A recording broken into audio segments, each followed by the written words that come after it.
السلام عليكم ورحمة الله وبركاته. إن كل هذا البطل والله يو كل معارض بالبطل يو ده كل محافظ لماذا ولا قبس كذا إلى هذا يو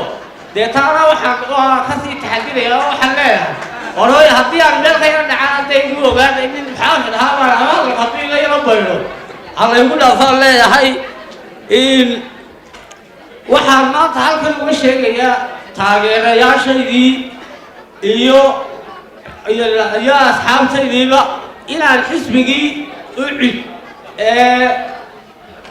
kootada u xidhaayna caado waraabe inaanu ka soo wareegnay kuna biiray xisbi xaakimka kulmiye oo ah xisbiga keliya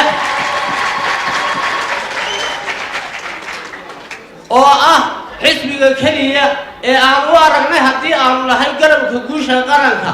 xisbiga keliya ee maanta dalka lagu aamini karo dalkana horumarkii uu waday iyo wax ka bedel si ama xeer ha ahaato waxyaalihii uu xidhay guddoomiyaha xisbiga wadani xarkihii uu ku xidhay xisbiga keliya ee baabi'in kale inuu yahay markaa sidaa awgeed waxaan leeyahay